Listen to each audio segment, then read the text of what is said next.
Bem-vindos a mais um episódio do Lu Podcast, onde a conversa rola livre, leve e solta.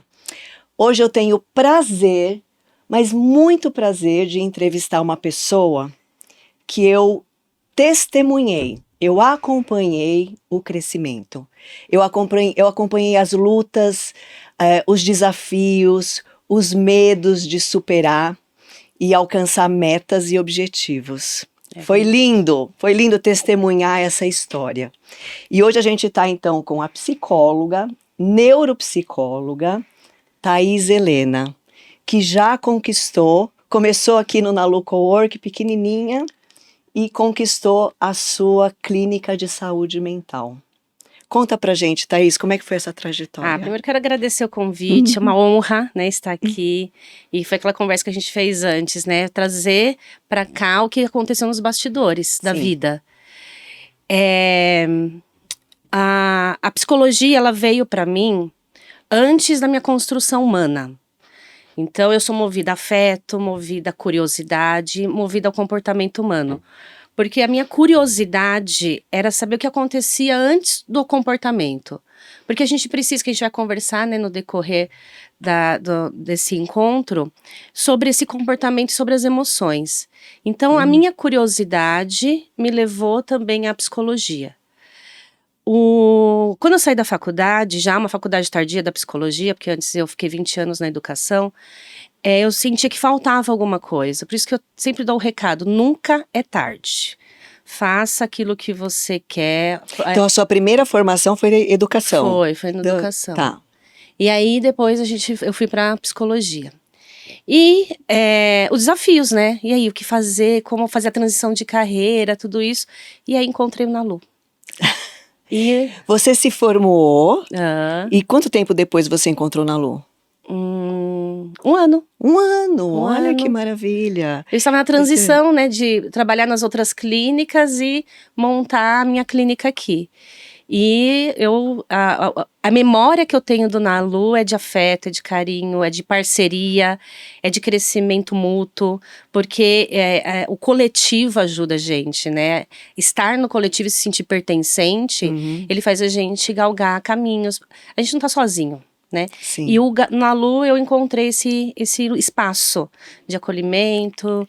E as trocas, né, Sim. Thaís? Eu me lembro de muitas conversas que a gente teve, até a questão administrativa, né? Eu me lembro que você estava ali toda sem saber para onde ir, o que fazer, e aí a gente fez o nosso Smart para começar a entender como que você ia crescer dentro da carreira e como que você ia construir o seu negócio, né? Porque é uma clínica, porém é um negócio, né? Então nós temos duas vertentes aí, né? Você tem que ter a questão técnica e tem que ter a questão administrativa, né? Que é importante também para você poder atender os clientes, os pacientes, né?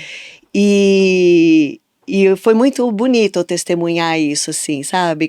A cada mês, a cada período, saber que tinha mais paciente, que você já estava pensando, né? Porque ela começou com plano de hora, hora avulsa. Hora avulsa. Aí depois você migrou para plano de hora, aí foi com muito medo, alugou uma sala fixa. Eu falei, tá, vai. O pior que pode dar é não dar certo, você volta pro plano, né? Sim. E ficou um tempão com a sala fixa, né? Uns 2 anos. Na verdade, você foi para uma sala menor. Aí depois você foi para uma sala maior, mais cara. Foi. E depois é que você veio um belo dia. Ai, Lu, eu vou não sei o que, não sei o que. Eu falei, vai, Thaís, vai pro seu sucesso. Mas não deixei de ser sua vizinha. Não deixou de ser a vizinha, tá aqui do lado. Foi bonito de ver, foi bonito de ver essa evolução. E aí, falando dessa evolução, nesse período que você esteve no Nalu, e não só no Nalu, porque a gente ainda conversa pra caramba, né? Nós tivemos várias conversas, mas uma conversa que me impactou, assim, e que fez uma diferença, é que quando você fala que as emoções interferem e até comandam Sim. o comportamento humano. Então, tudo aquilo que a gente faz é permeado por emoções. Uhum. E a gente nem percebe isso.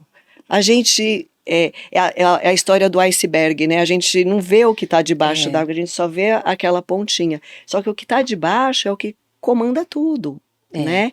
E eu queria que você falasse mais sobre isso, porque isso é utilidade pública. Todo mundo precisa saber disso. Primeiro, todo mundo tem uma história. E a gente precisa olhar com muito respeito e validar a história de cada um. E sempre foi uma história de sobrevivência. A gente não aprendeu a pensar sobre decisões. A gente aprendeu a sentir. Tanto que quando um paciente chega, ele chega analfabeto de si mesmo. Isso é fato. Hoje eu atendo aproximadamente 48 por semana pacientes. E todos eles a gente entra na psicoeducação de entender o que são as emoções, o que sente. Por quê? A ansiedade é uma condição humana. As emoções são condições humanas. Né? Então eu tenho ansiedade, eu tenho tristeza, que é diferente do transtorno de ansiedade, que é diferente do transtorno depressivo maior. Mediante a tristeza. Então a gente vai fazer um enquadramento do que ele está sentindo. Por quê? A gente que é da TCC, então eu tenho as abordagens dentro da psicologia e aqui eu trabalho é a TCC. A gente é da área comportamental. Então a gente entende que o comportamento ele é resultado da emoção. E a emoção é resultado do que eu penso. E o que eu penso é resultado da minha vivência e experiência das situações. Então é uma tabela.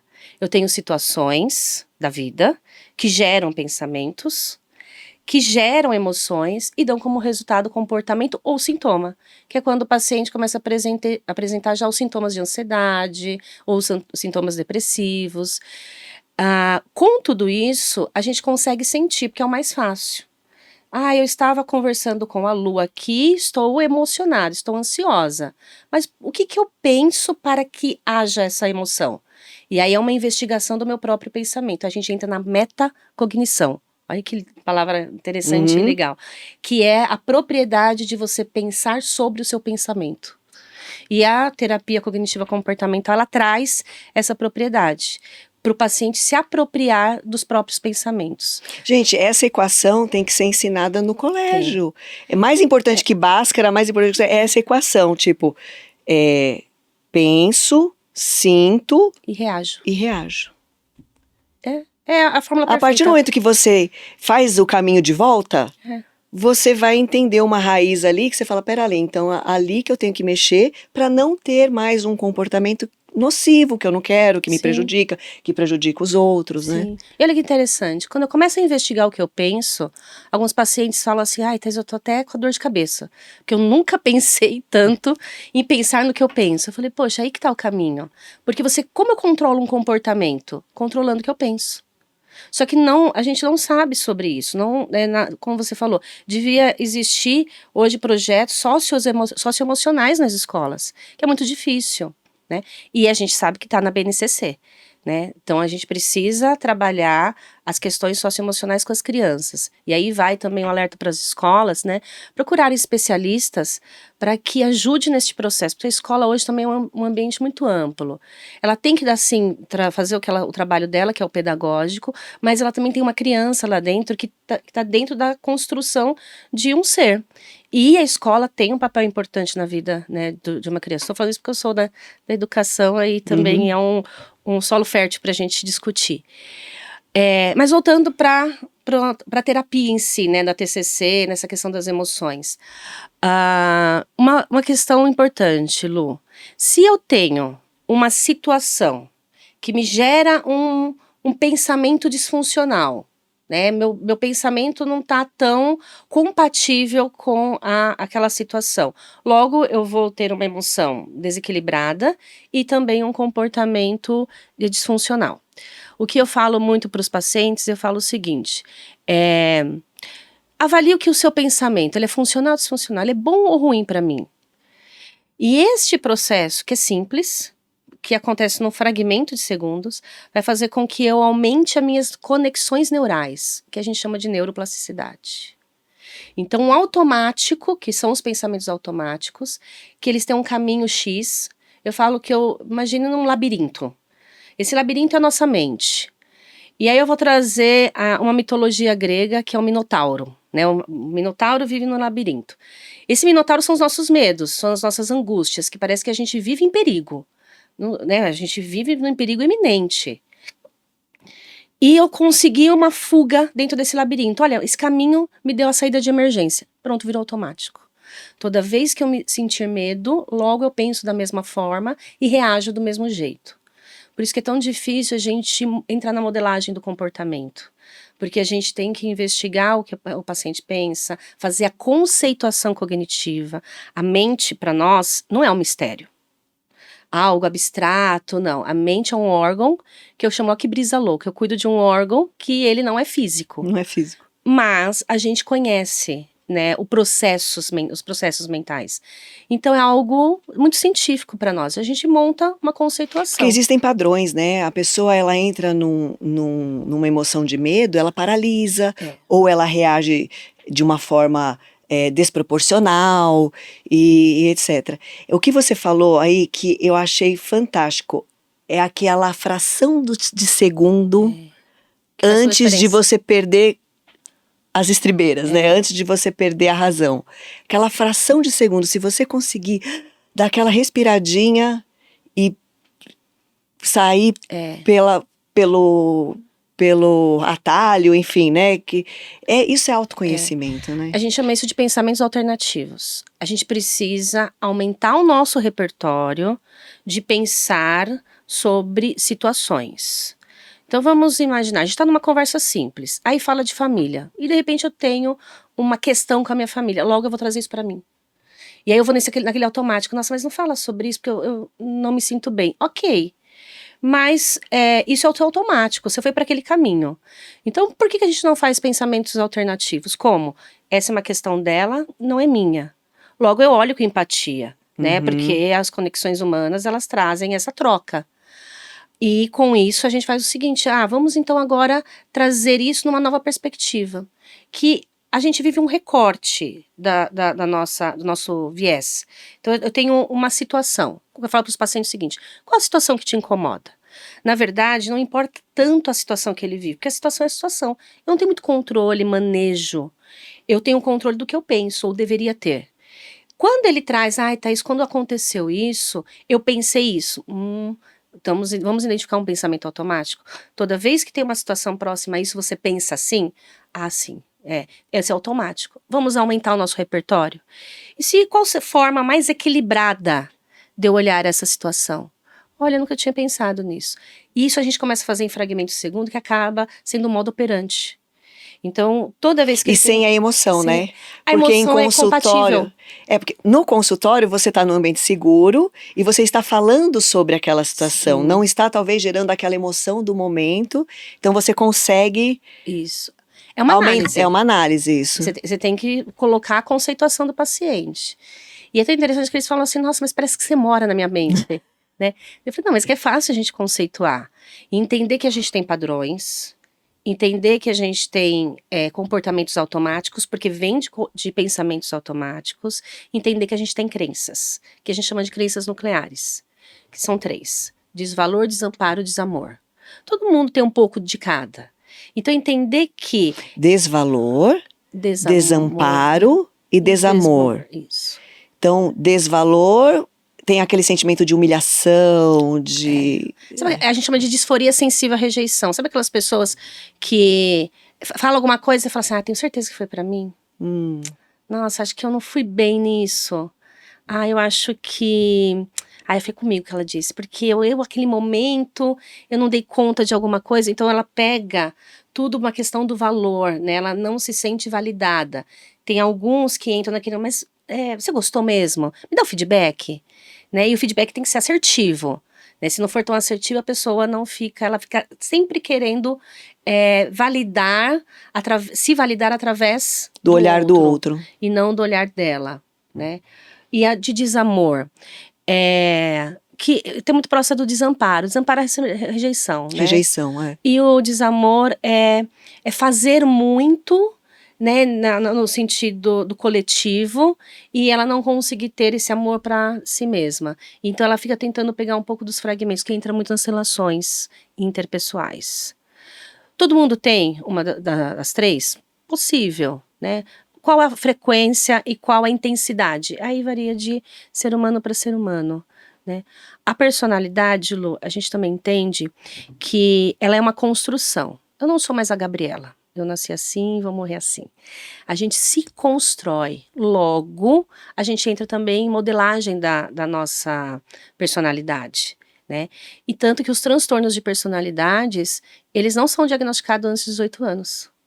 A gente dá o diagnóstico após 18 anos, porque a gente entende que ainda E os a transtornos pessoa... de personalidade são aqueles tipo psicopatia, a gente tem borderline, a borderline. gente tem o É. bipolaridade, né? Então são transtornos, tem cuidado, tem remissão de sintomas, os transtornos não têm cura, mas tem remissão de sintomas e total qualidade de vida. Uhum. Mas o tratamento precoce, a gente já identifica, provavelmente na adolescência, caso aconteça, dá pra gente identificar, mas alguns casos específicos acontece o diagnóstico antes dos 18 anos, e já começa o tratamento. Mas não são todos os casos, né? A maioria, Uhum. a gente dá o diagnóstico depois dos 18. Ok. E pensando na questão da construção da personalidade, olha como é importante a gente cuidar da saúde mental. Olha como é importante, no início da conversa, falar do projeto socioemocional nas escolas, né? Porque se o ambiente me afeta, e a ciência traz pra gente, Lu, que o ambiente nos afeta até 80%, inclusive na nossa construção da personalidade. É muito. É muito. É muito. É muito. Então, os meio validantes é importante, família é importante, né? A gente vai falar um pouco da maternidade, como é importante, né? Os apoios e a rede de apoio. Porque se a gente pensar numa construção da criança, no desenvolvimento humano, a gente entende que a gente está assimilando tudo, esse encontro, os nossos encontros, quando a gente, né, tá nos bastidores, a gente fala, Lu, lembra que aquela conversa teve um transformador? E tem.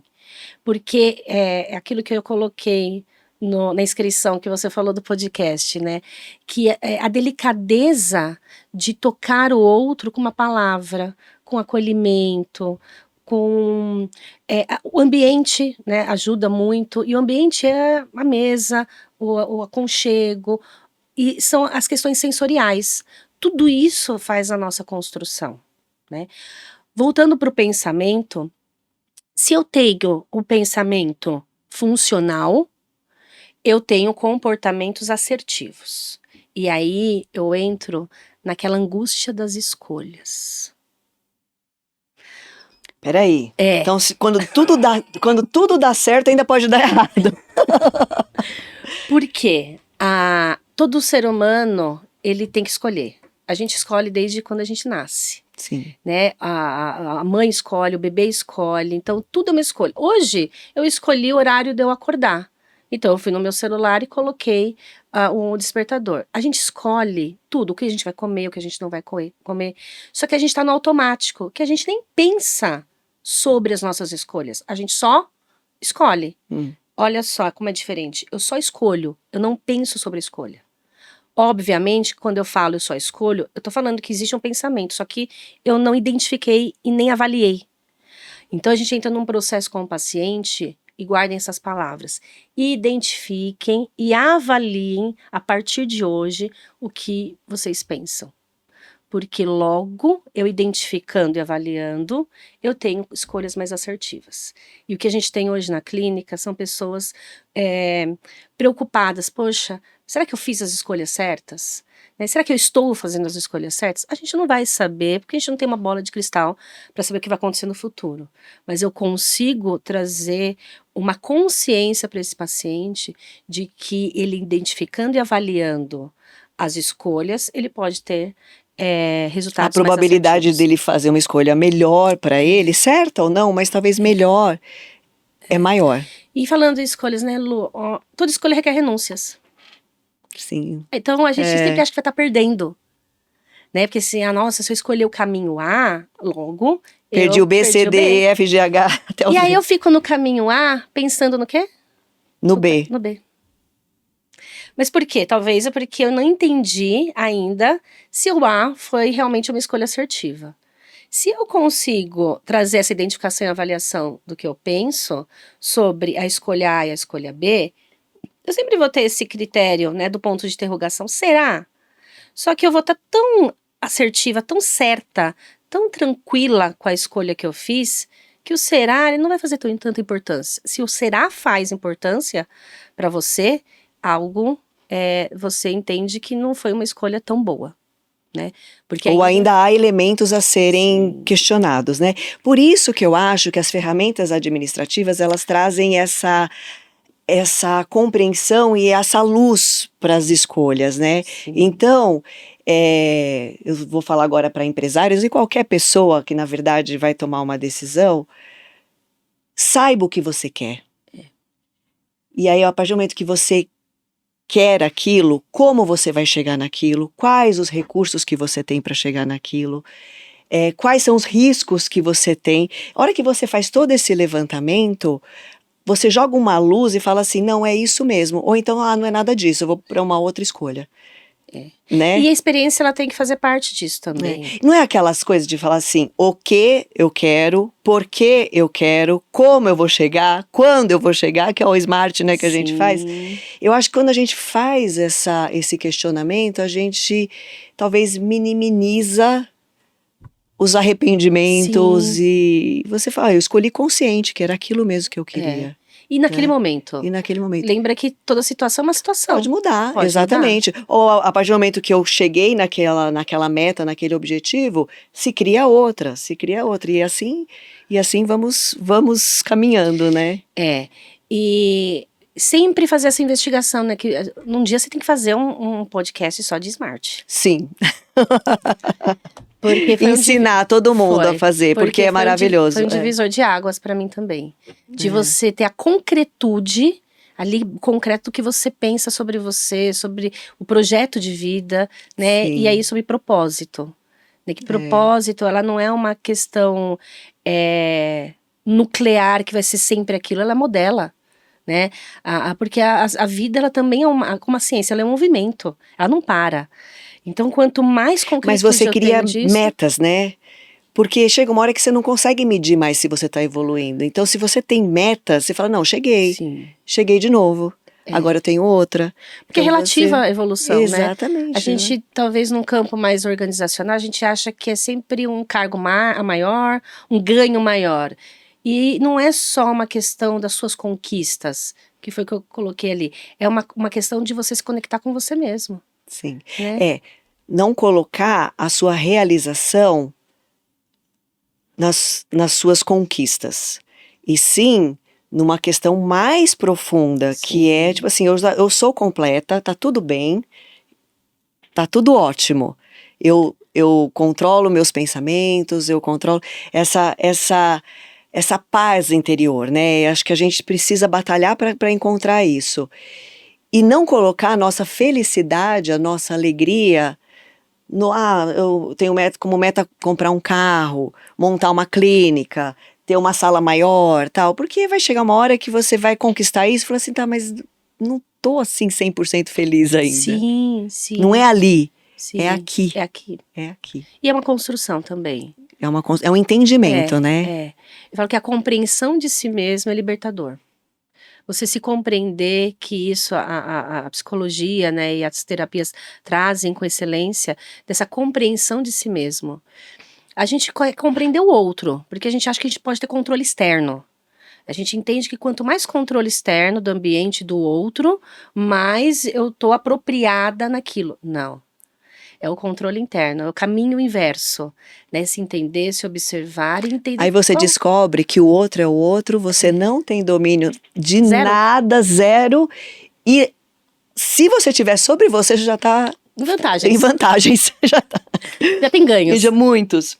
Thaís, eu sei que assim, a sua prática terapêutica é incrível. A gente já sou fã.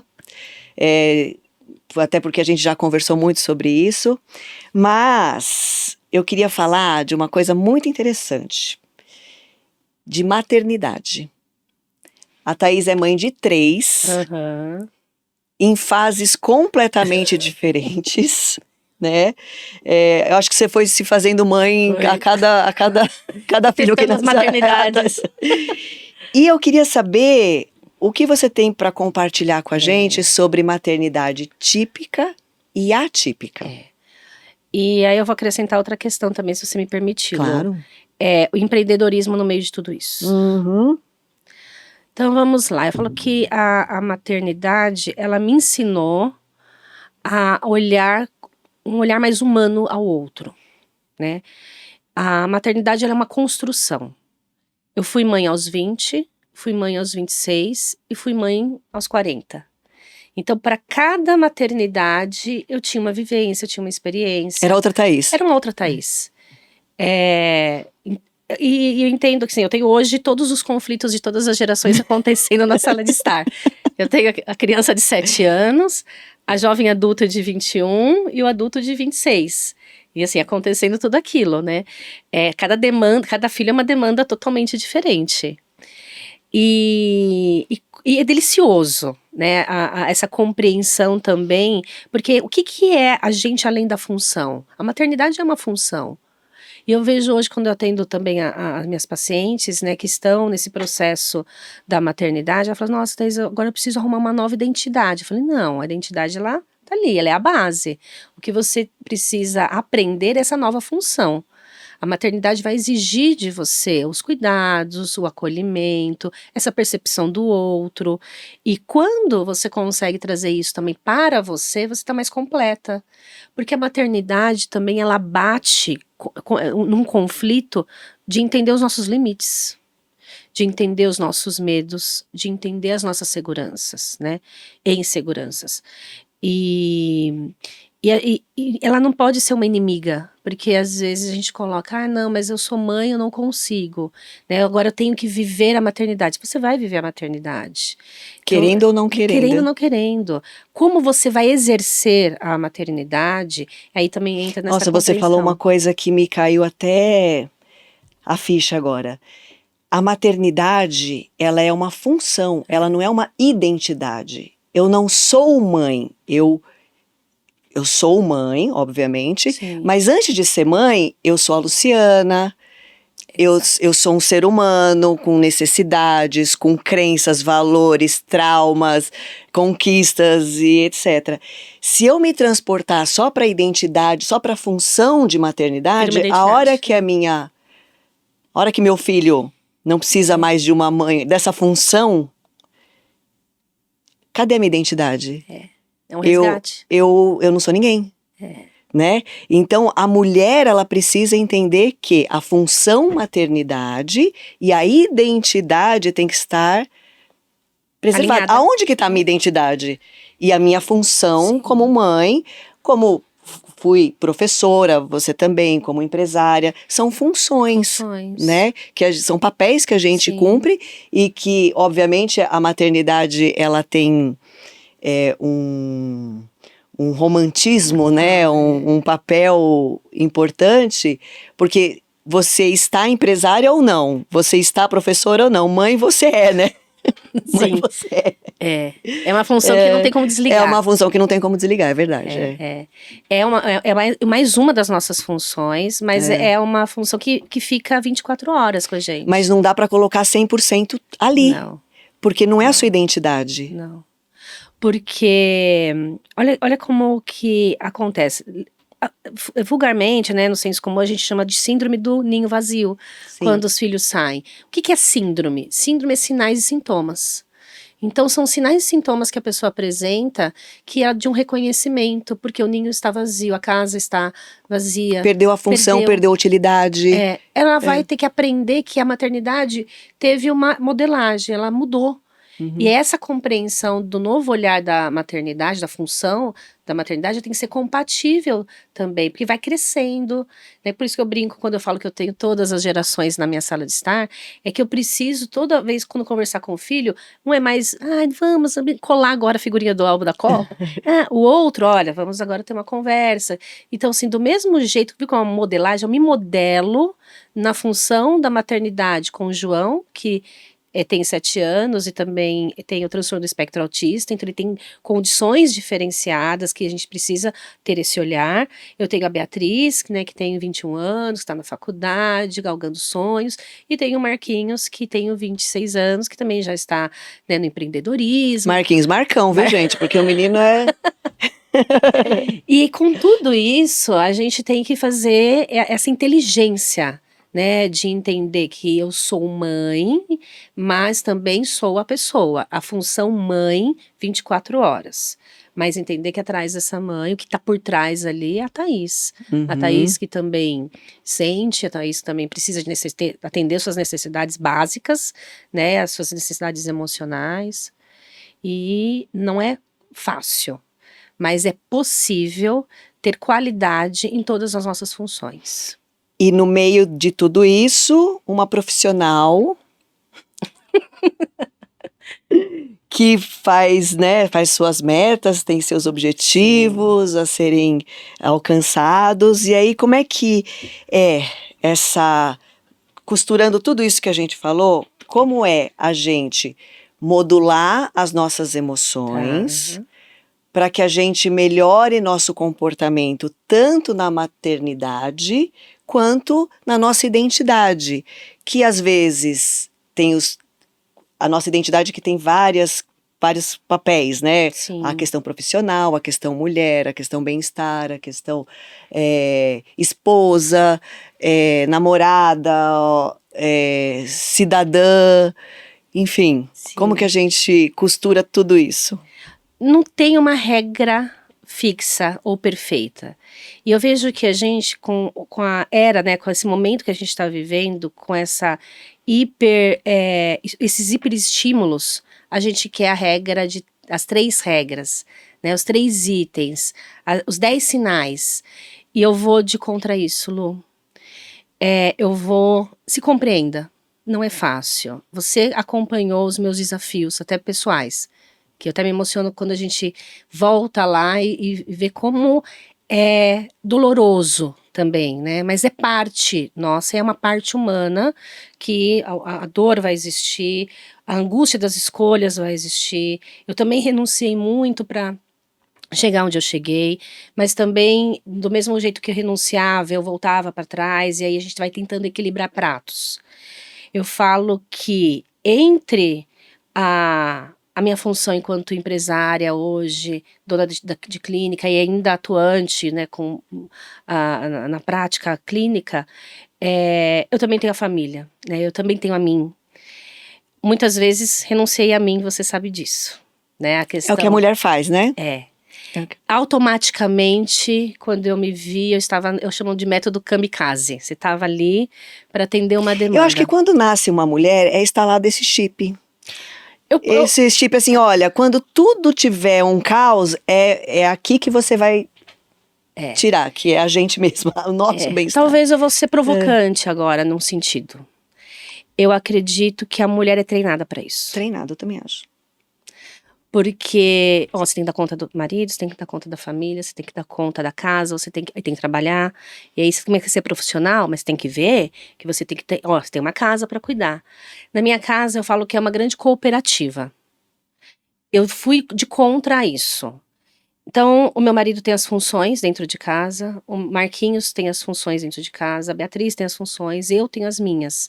E dentro dessa cooperativa, eu não sobrecarrego ninguém. Porque eu tenho que dar a liberdade do outro também fazer as escolhas dele fora. Porque hoje eu sou a que mais eu fico 14 horas trabalhando. Ainda tá assim? Pra me puxar a orelha, né, Lu? Ainda. Mas, tô fazendo academia, Lu. Já melhorou. E puxa o marido pra fazer junto, né? Porque senão ele também não consegue. Então, dentro de tudo isso, a gente fez um acordo, né? Falei assim, olha, esse momento eu vou trabalhar tanto tempo, você consegue E aí, sobre a maternidade, a gente precisa sempre de uma rede de apoio. E um dia eu queria muito poder voltar aqui e falar sobre rede de apoio, Lu, porque a gente acha que rede de Já apoio fica o convite. é amiga, não, a gente constrói. Olhem que importância. Intencionalmente. Intencionalmente. Isso aí, é. É uma construção da sua rede de apoio e também de psicoeducar a sua rede de apoio, porque eu vou construir, por exemplo, a construção da minha relação com o meu marido. Eu tive que construir essa relação de rede de apoio. Eu preciso de você, como você precisa de mim, e a gente vai equilibrando isso, né? Às vezes acontecem desafios, né, mediante isso, tem. Mas a gente também, óbvio, mas também a gente coloca isso, vamos agora readaptar? Ou vamos conseguir, será que a gente consegue modular isso e fazer de uma forma X? Porque nada é estático. Nada é estático. Não é uma inércia. A vida não é uma inércia. A sua função é essa e vai ser para sempre. Ainda mais hoje com esses hiperestímulos que a gente pode construir, desconstruir, a gente também tem que ter essa propriedade de flexibilidade. Então eu falo muito, né, para minha rede de apoio. Que bom que eu tenho essa rede de apoio que a gente construiu, porque eu também sou rede de apoio. Então, assim, eu construí a minha rede de apoio, mas eu sei que também eu sou rede de apoio de muita gente. Então eu tenho uma responsabilidade para construir a rede e para ser a rede. Servir nessa rede. E isso é uma troca. Por isso que é a questão da conexão humana. Os relacionamentos, eles são muito mais do que a gente vê por aí. E a gente entra também até nessa sociedade líquida, né, que as pessoas parecem que não estão se comprometendo com os relacionamentos, que aí eu acho também que é um tema muito legal para a gente trazer. Mas é tudo hoje uma construção e uma responsabilidade nossa, porque a gente quer do outro, a ideia que eu tenho do outro tem que ser atendida. Não. Você tem que ter clareza que o que o outro consegue te dar, por exemplo, a rede de apoio, é um exemplo, né? Então, para eu trabalhar a quantidade de horas que eu trabalho, eu preciso ter meu marido, os meus filhos ali como rede. E essa rede foi construída, essa rede ela foi alinhada várias vezes, ela mudou, né, no decorrer do tempo. Tenho sogra, tenho pai, então assim, todo mundo acaba sendo nossa rede de apoio. E como é importante, porque a gente não cresce sozinho. Eu não consegui tudo que eu consegui, espero conseguir mais sozinha. Hoje eu tenho uma equipe, né? Então essa equipe também me estrutura. E com as conversas, ao mesmo tempo que eu tinha as conversas nos bastidores aqui, a gente tem que ter lá. Porque lá também eu sou rede de apoio delas, como elas também são a minha. Então, se a gente pensar, a gente vive numa grande rede, Lu. É uma web. E aí eu vejo até aquelas redes, sabe, de pescadores, assim, que cada ponto de conexão é um ponto importante para construir o que você vai... E segura o próximo, né? Exato. Segura o próximo. Porque é uma troca, né? Não tem como não ser uma troca. Que maravilha, muito legal.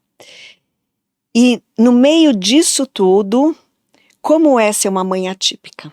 Tá, isso também daria Daria um outro episódio, eu sei. A maternidade, ela é essa construção, né? Então, quando o João veio, eu aguardava a mesma maternidade típica, né? E eu percebi já alguns sinais, por ser já da área. E mesmo sendo da área, teve muitas negações. Por isso, quando os pais falam, olha, eu tenho culpa, que a gente, né, tem a questão da culpa, não tenha, porque eu também da área, eu percebi os sinais, mas será? Né? Ela alinhava todos os brinquedos, seletividade alimentar severíssima, né, estereotipia, e aí eu falava assim, mas será? E aí foi passando o tempo, eu falei, vamos fazer uma neuroavaliação. Aí veio o diagnóstico. E quando veio o diagnóstico, eu lembro que eu entrei no carro e eu falei, e agora?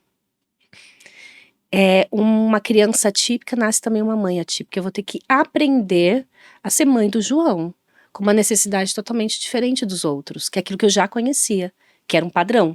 Eu tive que sair do padrão. Por isso que a flexibilidade, como é importante. E eu fiquei ali uma meia hora, Lô, no carro, sabe, pensando, e falei, como que será o futuro? Será que a sociedade vai olhar para o João, né, da forma que aí vem os medos, né? Medos. Aí vem a culpa, vem o medo e vem a insegurança. E eu pensei, não, mas o que eu tenho hoje? Eu tenho uma criança de 3 anos e eu preciso cuidar da demanda dessa criança de 3 anos. E eu sou a mãe. E eu sou a mãe. Eu sou a mãe. Atípica. E foi a construção. O João, ele era não verbal, né? Hoje ele é nível 1 de suporte. Se ele estiver aqui, ele fala mais. Ele mesmo fala, ixi, mãe, eu falo mais que o homem da cobra. Então, assim, como é importante, além de tudo isso, a gente também se apropriar do diagnóstico dos nossos filhos. Eu sei que é difícil receber um diagnóstico, mas o diagnóstico, e guardem isso, o diagnóstico não define o filho de vocês e nem você. Hoje a gente tem um rótulo, né? Eu tenho um rótulo de mãe atípica, mas isso não me define. É muito mais do que só isso, né? Do que a questão da mãe, da questão atípica. E olhar para o João hoje também me fez olhar como o ser humano é complexo. E por mais que hoje eu também cuide de crianças atípicas, eu vejo que cada uma tem uma singularidade, sabe? Cada uma tem uma personalidade, tudo muito específico. Por mais que o diagnóstico seja transtorno do espectro autista, cada uma tem uma demanda diferente. E é bonito ver isso. E toda criança pode surpreender, né? Ela surpreende. Surpreende. Ela surpreende.